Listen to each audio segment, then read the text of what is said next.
Hello Yu-Gi-Oh players and welcome to Playing Chain Beat. I'm your host the RJB0 now with 200% more lens flare. I'll fix that for you guys. Anyway, so this is backed by popular demand, so let's hear it for the weirdest deck in all of Yu-Gi-Oh! Anyway, my excitement is kind of overflowing and I'm sure the rest of you guys were rather elated when the guy did so well at Ecuador, considering how ridiculous this format is. It actually isn't all that crazy, and that's one of the things I'm going to talk about. So today I'm going to talk about what brought about the resurrection of our favorite deck. So there are a few factors going into the fact that Chain Beat is once again doing pretty well. Its best format was in the OCG when Evil Swarms were the big deal.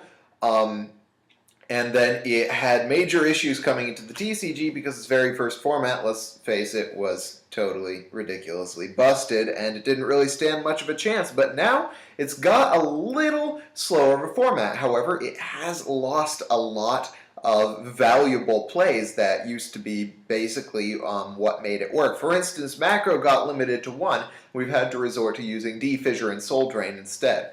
But there are a couple of factors that have gone into its return. So I'm going to talk about those today and how you can incorporate them into your new deck. The first, of course, is a slower format. While Dragon Rulers are still incredibly ridiculous, they're not quite as ridiculous as before. And the rest of the decks are actually things that Chain Beat tends to do pretty well against. The only issue that Chain Beat has ever had with Dragon Rulers is the fact that they are resource heavy. It is really difficult to make dragons run out of plays. They just kind of have a steady stream of plays, and that's where a couple of the new factors of the deck come in. The first one being a card that we've all seen around before, which is Vanity's Emptiness. Vanity's Emptiness, along with Mystical Ref Panel, is one of those cards that people looked at recently and thought, why the hell have we never thought of this before? Chain Beat players have been running this a couple of times in previous OCG builds, but we haven't seen it used quite as profusely as it has been recently. It's become an incredibly popular card, and it's also one of the things that is going to make Chain Beat have a serious comeback, because A, it's chainable, B, it has a hard lock on dragons as long as it's on the board. They have to either use MST,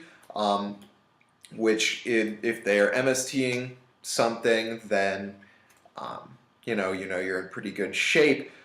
So they have to use MST, and if you chain to this, if they don't already have the MST, or if you chain this to one of their summons, they lose a summon, they lose resources, and then they're going to have to activate that MST later. I'll take away the lens flare for a moment. The sun's going down, so it's kind of shifting on me. So Vanity's Emptiness is a really important card to the comeback of Chain Beat. Another one that we didn't expect quite as much, except for the one guy. There's always this one, like, total Nostradamus on my channel who makes a random comment or a random deck saying, hey, this might be a good idea, and it turns out to be amazing, which is Necro Valley. You guys saw the Necro Valley Chain Beat deck that I put up and workshopped a while back, and I think that this card actually is really good.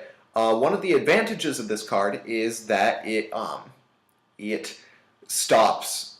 You can put it down over a Dragon Ravine, which is one of Dragon's kind of best things that they have, and then it stops them from making plays if they don't have the other Dragon Ravine. One thing I'm exploring doing once again is bringing in Malefic Stardust.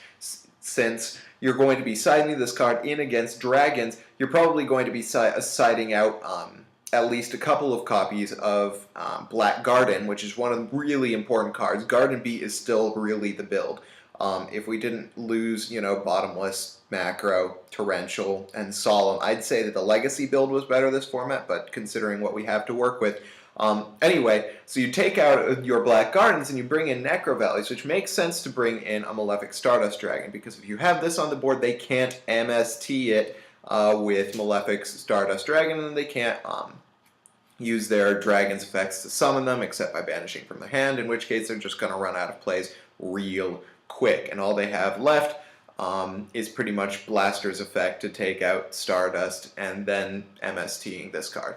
So Necro Valley is an extremely powerful side deck choice. So definitely the Garden Beat build that we've been seeing around for a long time is going to be much more effective this format than we expected, especially, well, I expected. Bringing in the D-Fissure to supplement the macro. You know, it's not quite macro, but it does the job. And of course, there is always Kaiku. One of the issues with this deck is we can't run Imperial Iron Wall because, let's face it, if you do, you basically screw up the entire point of this deck. But Kaiku is still definitely a really good choice, especially with Black Garden available. So that's basically what brought Chain Beat back, and I'm really excited to see it again. I'm definitely going to be using it again on Dueling Network. If you guys want to duel against me with Chain Beat, then or with any other deck that I'm messing around with on Dueling Network, you can find me. My name on DN is Hobo League, all one word, named after the team that I used to play with my friends Jack and JJ.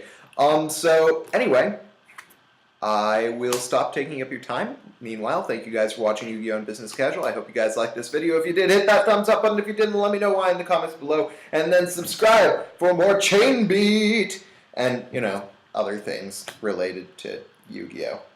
Anyway, thank you guys for watching. I'm your host, the RJB0, and I got a jet. See you guys.